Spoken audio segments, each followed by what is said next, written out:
So students, we have already completed the lesson part of this lesson, the states and union territories of India. And now we have got the activities to do over here. The activity part of this lesson actually starts with a true or false question, right? So we have 5 statements here, and we need to read these statements or sentences given over here carefully, and we need to cross check.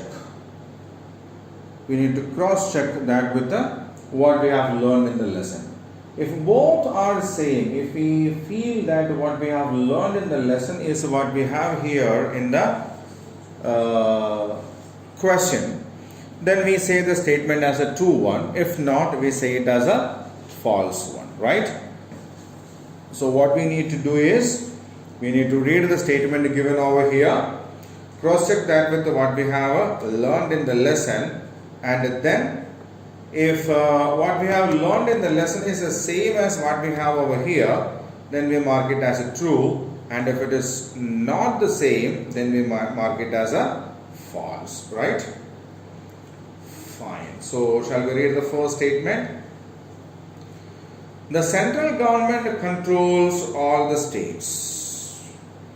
So we have learned in the lesson part that as administration is difficult in a big nation, we have divided that, isn't it? Yes. So the central government is the main government, and the state governments come under the central government, isn't it? Yes. So as the state government comes under the central government, yes, the state governments are controlled by the central government, isn't it? Yes. So what is the answer? It's a true statement, right? Now the head of the state is called the governor. The governor is the head of the state. In the lesson we have seen it that the president is the head of the country, and the government rules the country. Prime minister is the head of the government. In the same way, when it comes to the state, the governor is the head of the state. Again, in state also we have a government, and that is headed by the chief minister, isn't it?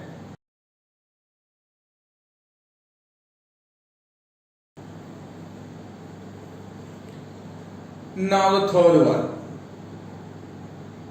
Every union territory does not have a government of its own. Every union territory does not have its own government. It's true basically because, yes, some union territories are directly controlled by the central government, right? The central government controls the governance and other activities of some of the union territories. So all the union territories does not have its own government. There are 7 states and 29 union territories in India. It got reversed, isn't it? Yes, 28 states and 8 union territories. So anyway, it's a false statement. There are some recent changes happening, isn't it? Yeah, Leh and Ladakh are converted into, Jammu Kashmir is converted into Leh and Ladakh. The president lives in the state capital. Which state capital? President is the head of this country, not state, isn't it? So he cannot stay in the state capitals. So it's a false statement, and we have completed this activity. See, the central government controls all the states is a true statement. The head of the state is called a governor is a true statement. Every union territory does not have its own government is also a true statement. There are 7 states and 29 union territories in India is a false statement because as of the latest changes, we have 28 states and 8 union territories. The president lives in the state capital is another wrong statement because president is the head of the nation, not any state. So he will be residing at Delhi, New Delhi, the national capital, right? So I'll keep the screen the same for another few minutes so that you can read it thoroughly once again.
Fine, children. Now we'll move on to the next question.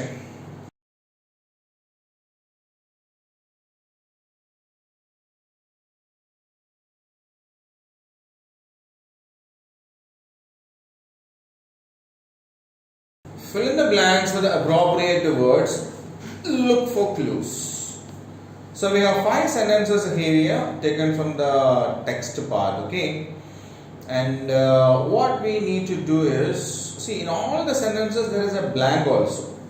So what we have to do now is read the sentences, check with the options given, and select the most suitable option to fill the sentences, right? So we will read the sentences one by one. So we need to read the sentences one by one. Check with the options given over here, and we need to select the right option from the box given, with which we can complete this blank and make the sentence a complete sentence, right? Okay, so the first sentence is, the dash is the head of our country. Who is the head of our country? The president is the head of our country. So who is the head of our country? The president is the head of our country.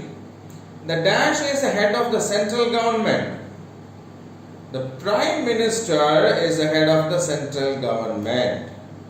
The prime minister is the head of the central government.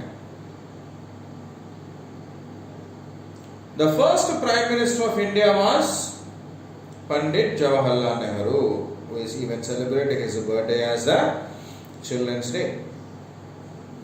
The first president of India was Dr. Rajendra Prasad, right? The capital of India is New Delhi. Done. So the president is the head of our country. The prime minister is the head of the central government. The first prime minister of India was Pandit Jawaharlal Nehru. The first president of India was Dr. Rajendra Prasad. New Delhi is the capital of India, right? So we have completed the 5 sentences there. Now I'll keep the screen for a minute so that you can read it yourself once again, right?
Okay. Now we'll do the next question.